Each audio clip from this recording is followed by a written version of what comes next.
हरे कृष्णा भक्तों, आज मैं आपको द्रौपदी का चीरहरण की कथा बतलाने वाली हूँ।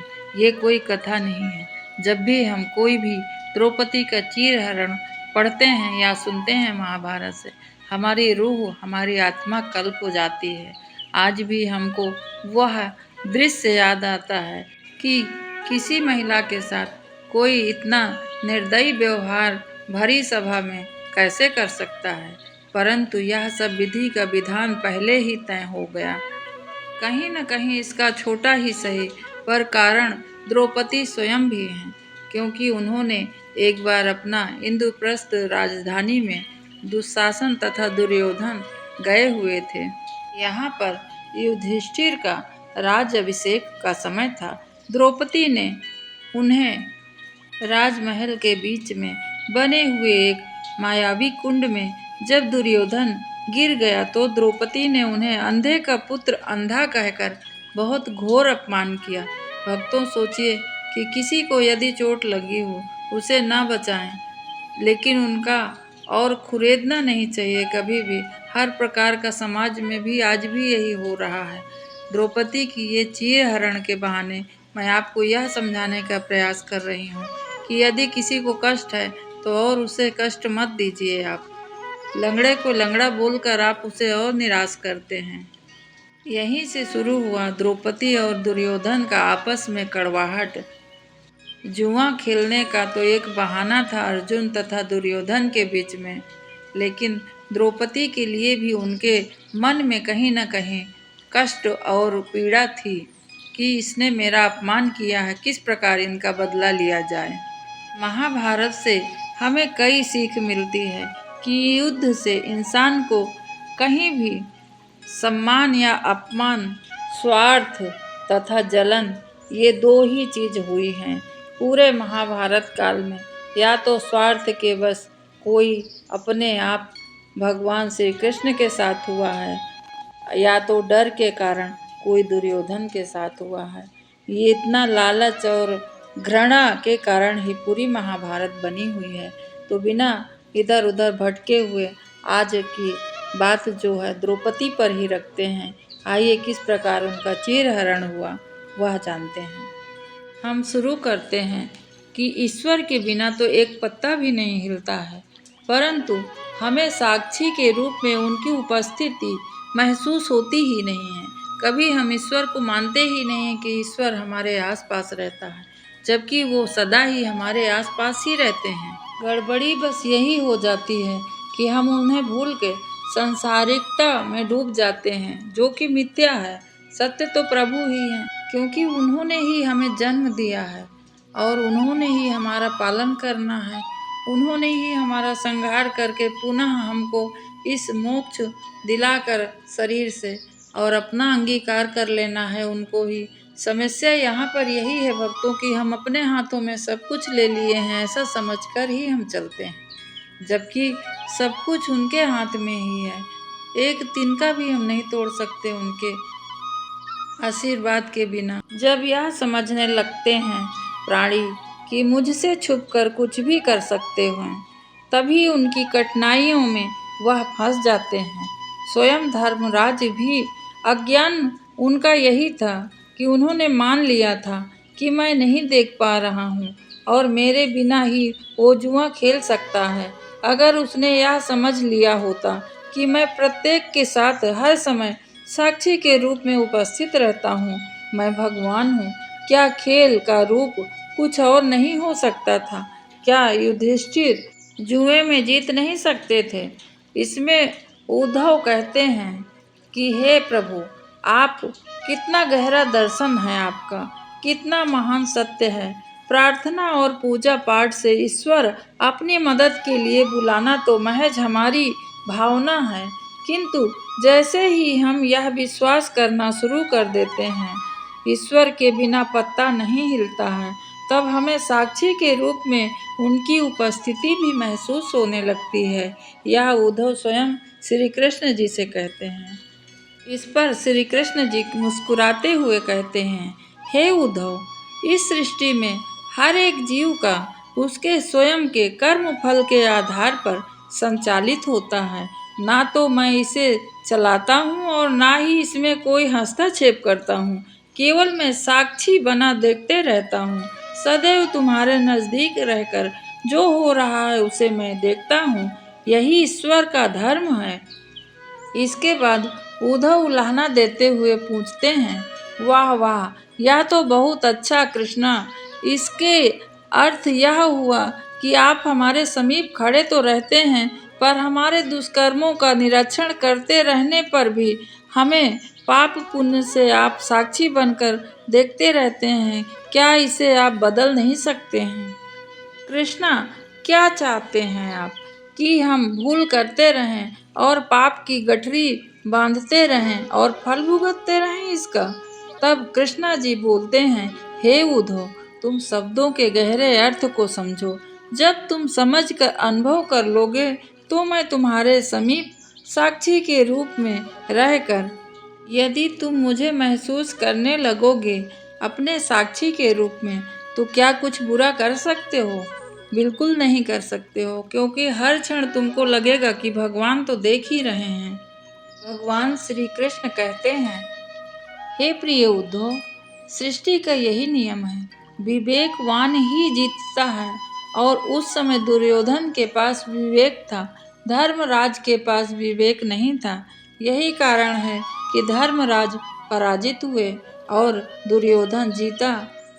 उद्धव फिर हैरान होकर कृष्ण जी से आगे कहते हैं, दुर्योधन के पास जुआ खेलने के लिए पैसा और धन तो बहुत था, लेकिन उसे पासों का खेल खेलना तो आता ही नहीं था।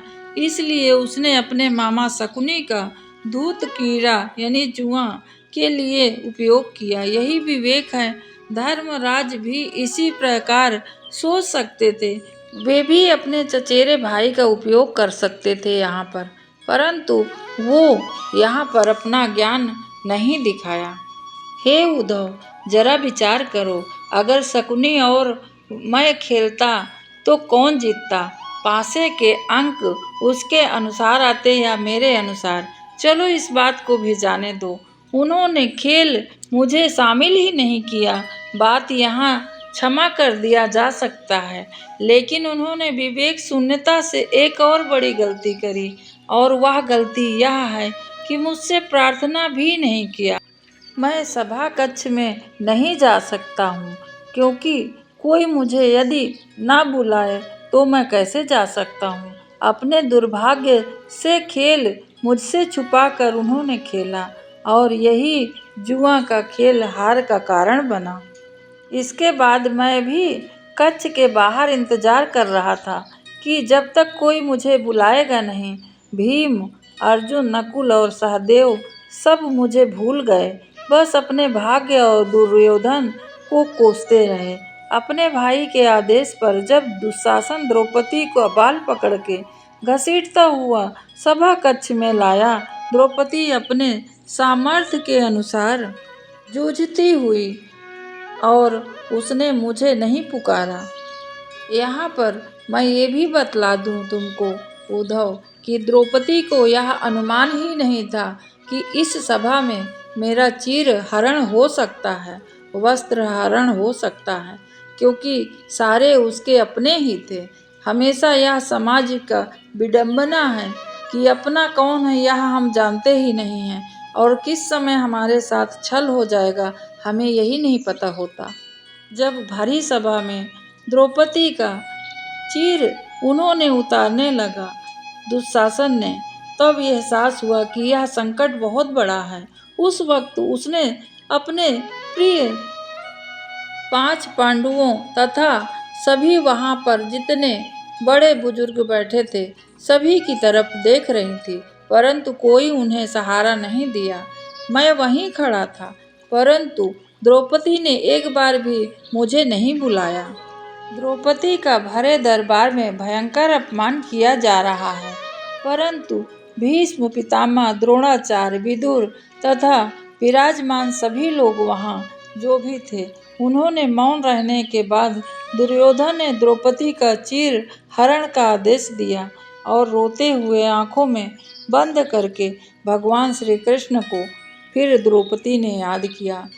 द्रौपदी रोते हुए कहती हैं, हरि हरि अभयम कृष्णा अभयम। हे कृष्ण, कहाँ हो? तुम्हारे अलावा मेरा कौन है इस भरी सभा में? यदि आज मेरी लाज चली गई तो कौन कहेगा तुमको कृष्ण? कौन तुम्हें बुलाएगा? जल्दी आओ। श्री गोविंद परमानंद संतन हितकारी, द्रौपदी की सुन पुकारी धाये, यशोदा कुमार पति बढ़ाए पति अपारे, बाढ़ गई साड़ी। श्री गोविंद परमानंद संतन हितकारी। कृष्ण तुरंत आए और द्रौपदी को साड़ी उन्होंने बढ़ाई और द्रौपदी अपनी भरी सभा में सिर्फ कृष्ण ही कृष्ण, साड़ी ही साड़ी। भक्तों, यहाँ दूसरा कोई न था, क्योंकि कृष्ण के अलावा कौन हमारी मदद कर सकता है? ये परिवार, ये जगत सब मिथ्या है। ये सिर्फ बताने का एक तरीका है कि भगवान किस प्रकार हमारे ही समक्ष रहते हैं, पर हम उन्हें याद नहीं करते। घर परिवार, पति पत्नी बच्चे, इसी में उलझे रहते हैं। एक राजा था, वह बहुत धनवान था। उसको ऐसा लगता था कि वो न रहेगा तो सारी प्रजा क्या होगा उसका। तथा उसके एक बहुत सुंदर महल था। वह स्वर्ण के जैसे चमकता हुआ महल हमेशा मोह का कारण था उसके। एक दिन राजा बाजार गया और बाजार से वापस आ रहा था। देखता है कि उसका महल पूरा अग्नि में स्वाहा हो रहा है, जल रहा है। राजा बड़ा विलाप करते हुए आया और कहने लगा, यदि मेरा महल जल गया तो मैं ही जीकर क्या करूँगा? उसी महल में मैं भी जाकर अभी जल जाऊँगा। तब वहाँ आसपास के लोग जो थे, उसमें एक बुद्धिमान व्यक्ति था। वह कहने लगा कि अरे राजन, आप इसकी चिंता मत करिए, क्योंकि कल ही तुम्हारा पुत्र इसका सौदा कर दिया था। इसका कोई और मालिक है। आप किसी प्रकार की चिंता मत करिए। यह सोच के और सुन के राजा बड़ा प्रसन्न हो गया और सोचने लगा कि मेरा पुत्र कितना बढ़िया है कि उसने एक दिन पहले इसका सौदा कर दिया। मैं इतने बड़े आपदा से बच गया। और यहाँ पर राजा की मनोस्थिति हमारे आपके जैसे ही है कि हम जब तक सोचते हैं कि ये हमारा है, तब तक नुकसान और फायदा का सोचते हैं। लेकिन जैसे ही हमारे हाथ से वह चीज़ निकल जाती है तो हमें उसके लिए कोई समस्या नहीं है, चाहे वो कष्ट में हो या सुखी हो। जब महल जल गया उसके बाद उसका पुत्र आया और पुत्र से बोला कि हे बेटा, तुमने तो बहुत अच्छा काम किया, क्योंकि महल का सौदा कर लिया था, इसलिए हमारा नुकसान होने से तुमने बचा लिया। तुम्हारे जैसा पुत्र सौभाग्य से मिलता है। लेकिन पुत्र ने कहा उन्हें कि हे पिताजी, सौदा करने तो मैं ज़रूर गया था, परंतु यह कैंसल हो गया। सिर्फ अभी इसकी बात ही चल रही थी और हमारा हवेली जल गया। यह सोच के राजा फिर चिंतित हो गया और उसी दुख के साथ जाकर वह महल में अपने आप को दाह कर दिया, यानी कि जला डाला। इससे हमें यही समझ में आता है कि जो चीज़ हम इतना मोह लेते हैं कि हमें उसके बिना रहा ही नहीं जाएगा, जबकि वास्तव में यह है कि हमें किसी चीज़ की ज़रूरत नहीं है। यदि हम जब पैदा हुए थे तो क्या इतनी सुविधाएं लेकर आए थे?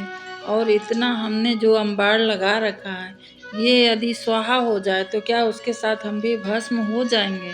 कभी नहीं होंगे। फिर एक बार उठ के खड़े होकर और पुनः अपना निर्माण स्वयं करेंगे। कल बहुत था, आज कम है, पर सब कुछ खत्म नहीं हुआ है। और एक और लघु कथा आपको बतलाने वाली हूँ।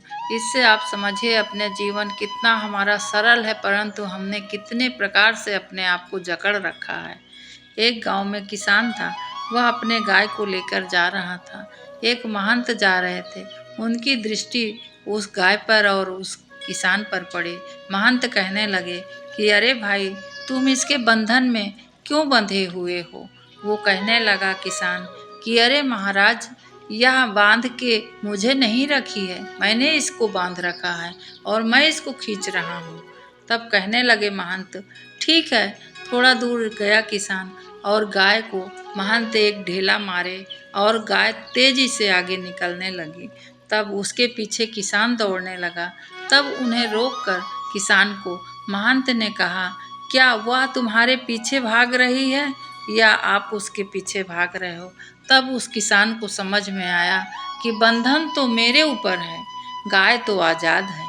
इसी प्रकार हम लोग भी हैं कि गृहस्थी के पत्नी के पति के मोह में इतने व्याकुल हैं। कहते हैं शाम को अगर नहीं आएंगे तो क्या होगा।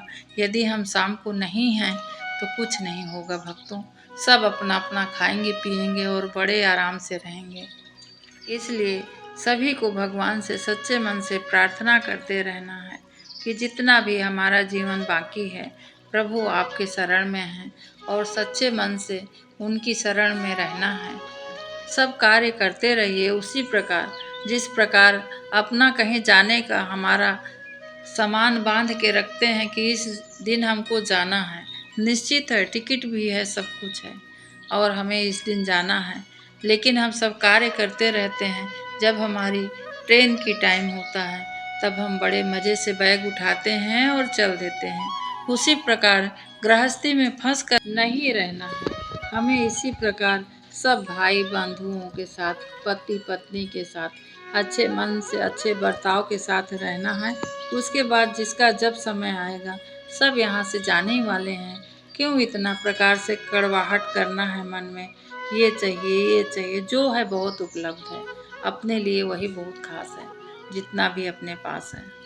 महाभारत से द्रौपदी का चीरहरण से हमें यही शिक्षा मिलती है कि यदि द्रौपदी ने दुशासन का मजाक ना उड़ाया होता तो दुशासन के मन में इतनी कड़वाहट ना होती और द्रौपदी का इस प्रकार से तो अपमान नहीं ही करता वो। और पत्नी हो या पति हो, हमें एक दूसरे का किसी का अपमान नहीं करना चाहिए। यह वीडियो यहीं तक। हरे कृष्णा।